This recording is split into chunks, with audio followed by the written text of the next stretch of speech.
जय माता दी दोस्तों, स्वागत है आपका हमारे YouTube चैनल पर। आज मैं आपको इस वीडियो में सुनाऊंगी माघ मास के महात्म्य का 17वां अध्याय। तो आइए करते हैं अध्याय को प्रारंभ। अप्सरा कहने लगी कि हे राक्षस, वह ब्राह्मण कहने लगा कि इंद्र इस प्रकार अपनी अमरावती पुरी को गया, सो हे कल्याणी, तुम भी देवताओं से सेवा किए जाने वाले प्रयाग में माघ मास में स्नान करने से निष्पाप होकर स्वर्ग में जाओगी। सो मैंने उस ब्राह्मण के यह वचन सुनकर उसके पैरों में पड़कर प्रणाम किया और घर में आकर सब भाई बांधव, नौकर चाकर, धनादिक त्याग कर शरीर को नष्ट होने वाली वस्तु समझकर घर से निकली और माघ में गंगा यमुना के संगम पर जाकर स्नान किया। सो हे निशाचर, 3 दिन के स्नान से मेरे सब पाप नष्ट हो गए और 27 दिन के पुण्य से मैं देवता हो गई और पार्वती जी की सखी होकर सुख से निवास करती हूँ। इसलिए मैं प्रयाग के महात्म्य को याद करके सब देवताओं के सहित माघ में प्रयाग स्नान करती हूँ। सो मैंने अपना यह सब वृतांत तुमसे कहा। तुम भी इस योनि में पड़ने और कुरूप होने का सब कारण कहो। तुम्हारी दाढ़ी और मूछें बहुत बड़ी बड़ी हो गई है और पार्वती की गुफा में वास करते हो। निशाचर कहने लगा कि हे भद्रे, सज्जनों से गुप्त बात कहने में भी कोई हानि नहीं होती। मुझको अब कोई संशय नहीं रहा कि मेरा उद्धार तुमसे ही होगा, सो मैं अपना सब वृतांत तुमसे कहता हूँ। मैं काशी में वेदों का ज्ञाता था और बड़े उच्च कुल के ब्राह्मण के घर में जन्म लिया था।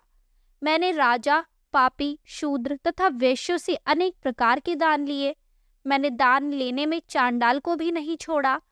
उस जन्म में मैंने कोई भी धर्म नहीं किया, वहीं पर ही मृत्यु को प्राप्त हो गया। तीर्थ स्थान पर मरने के कारण नरक में नहीं गया।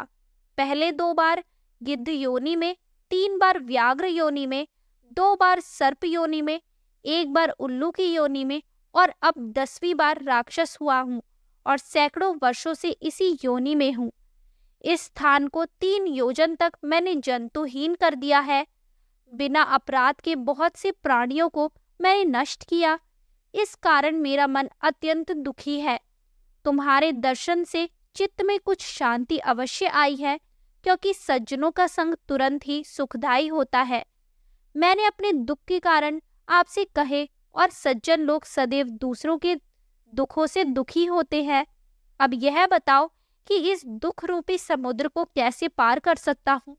क्या क्षीर सागर हंस को ही दूध देता है, बगुले को नहीं देता? दत्तात्रेय जी कहने लगे कि इस प्रकार उसके वचन सुनकर कांचन मालिनी कहने लगी कि हे राक्षस, मैं अवश्य तुम्हारा कल्याण करूंगी। मैंने दृढ़ प्रतिज्ञा की है कि तुम्हारी मुक्ति के लिए प्रयत्न करूंगी। मैंने बहुत बार प्रयाग में स्नान किया है। वेद जानने वाले ऋषियों ने दुखी को दान देने की प्रशंसा की है। समुद्र में जल बरसने से क्या लाभ? प्रयाग में स्नान करने का 1 बार का फल मैं तुझे देती हूँ, उसी से तुमको स्वर्ग की प्राप्ति होगी। उसके फल का अनुभव मैं कर चुकी हूँ।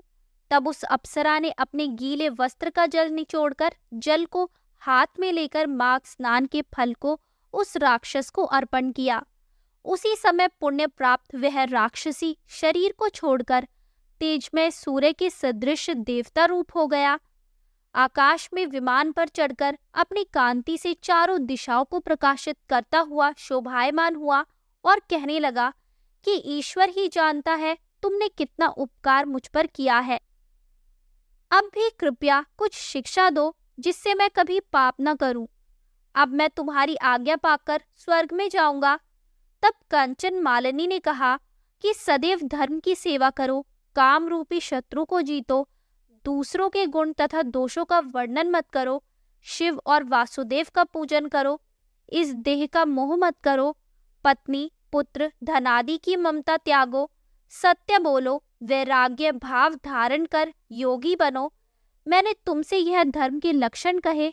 अब तुम देवता रूप होकर शीघ्र ही स्वर्ग को जाओ। दत्तात्रेय जी कहने लगे कि इस प्रकार गंधर्वों से शोभित वह राक्षस कांचन मालिनी को नमस्कार करके स्वर्ग को गया और देव कन्याओं ने वहां आकर कांचन मालिनी पर पुष्पों की वर्षा की और प्रेम पूर्वक कहा कि हे भद्रे, तुमने इस राक्षस का उद्धार किया। इस दुष्ट के डर से कोई भी इस वन में प्रवेश नहीं करता था। अब हम निडर होकर विचरेंगी। इस प्रकार कांचन मालिनी उस राक्षस का उद्धार करके प्रेम पूर्वक देव कन्याओं से क्रीड़ा करते हुए शिवलोक को गई। तो यहाँ होता है माघ मास के महात्म्य का 17वां अध्याय समाप्त। आगे के सभी अध्याय सुनने के लिए हमारे चैनल को सब्सक्राइब करें और शेयर करना ना भूलें।